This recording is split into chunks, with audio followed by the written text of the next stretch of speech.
what type of food we should eat so that our life reaches its full potential for a college or a school-going student. So what kind of food? We must understand this. Food is not a religion, food is not a culture, food is just the fuel for this machine. Yes? There may be cultural aspects to the tastes, there may be even religious tinge to the food over a period of time, but essentially food is fuel for this body. So with what kind of food will it function with minimum struggle within itself and maximum impact? So suppose you buy a petrol car and pump diesel into it, it may still roll around but not at its optimum. Similarly, various foods you can eat and still somehow it functions. But those communities which have eaten with care, you can clearly see a distinct difference in the way they function, the levels of intelligence and whatever.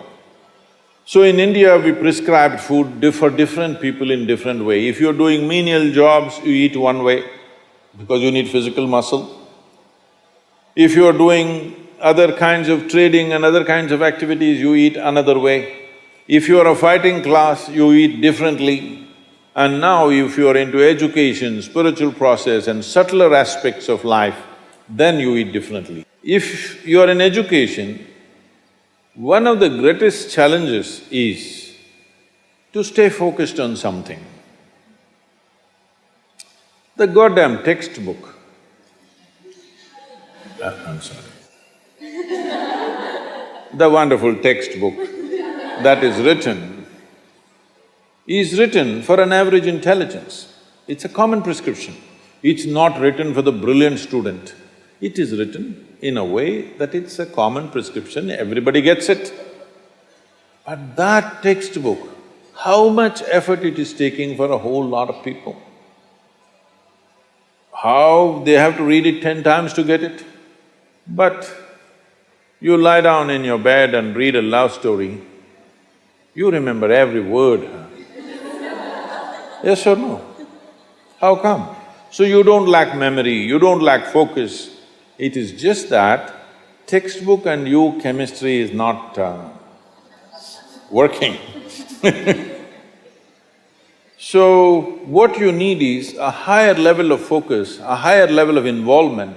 And another great enemy for a student is, because this textbook is such a tranquilizer, the moment you open it, go to cinema till 2 AM you're up, open the textbook at 9 o'clock, right there, you smash into it. So sleep is another big enemy. So what kind of food do you eat so there is no inertia in the body?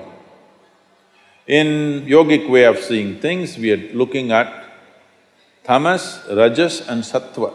Tamas means inertia, rajas means activity but no balance, sattva means absolutely balanced kind of energy.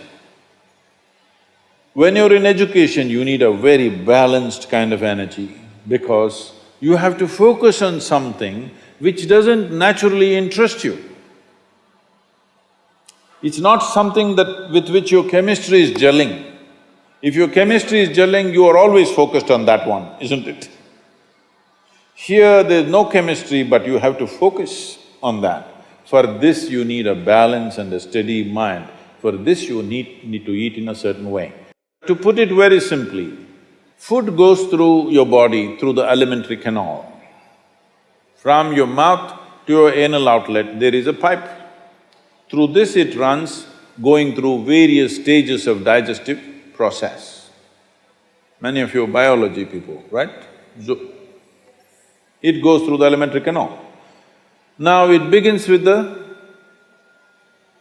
lip. Here, if you look at this, all the herbivores and carnivores.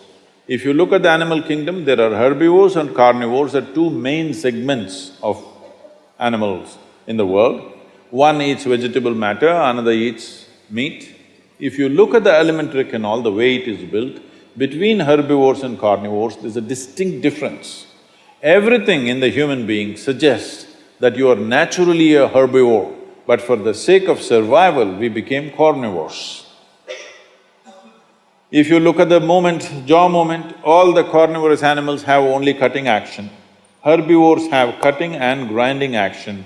There are molars, but carnivores don't have widespread molars, they have just incisors, canines, and everything looks like cutting teeth. So they do only this. All the herbivores do grinding. What do you have? Both. So you are supposed to chew your food. Why you are supposed to chew your food is you have enzymes in your saliva where if you take a little bit of raw rice and put it in your mouth just for a minute, you will see it turn sweet right here, because right here carbohydrate is being converted into sugar, right here.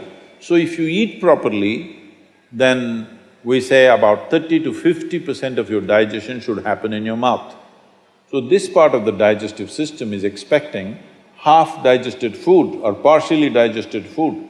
But right now the way we're eating is mostly we're putting not only undigested food, but partially destroyed food. So the amount of food that you need to get the same amount of energy has increased. You are eating much more food than what you should eat to generate that much of energy. Because of that, there is inertia in the body, because it has to process so much more food than what it should. There is inertia. Once there is inertia, your sleep quota increases. How many hours do you sleep on? Hello? 8 hours. You're going by the prescription, huh? See, this is not that you must deny yourself sleep, that's not the point. But if you eat right and do a certain things with your body, you see very effortlessly, within 3 to 4 weeks, you can drop your sleep quota anywhere between 2 to 3 hours. 1.5 to 3 hours very easily you can drop if you just eat consciously and just learn to sit properly, just the posture, your geometry of the body and what goes into the system. If you just manage these two things, you will see sleep quota will just come down like that. Just to tell you, for over 25 years, I have largely managed with an average of 2.5 hours of sleep. Now I'm getting lazy and I'm sleeping, averaging somewhere around 4.5 hours now, but 7 days of the week, okay?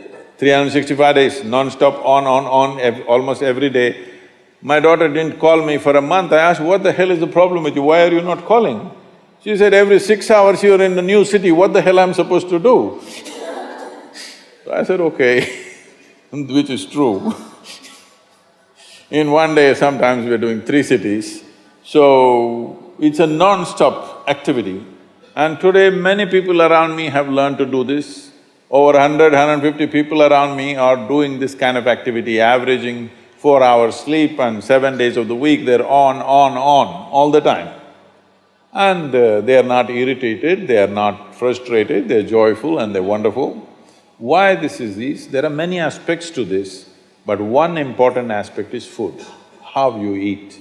Not only what you eat, how you eat is also very important, because food is a live thing.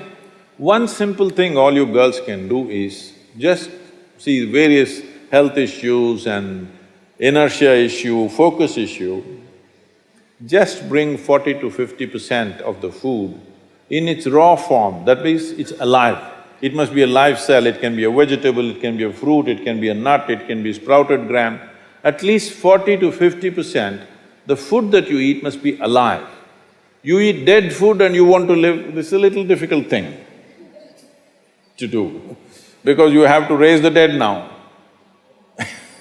But if you eat live food, one thing you will see is the state of your mind, your focus and your sleep quotas, and above all, staying awake is not good enough, you have to stay alert, isn't it? How alert you are, how focused you are, only to that extent everything yields to you in this world, isn't it so? What is the level of focus will determine whether the world yields to you or not, isn't it?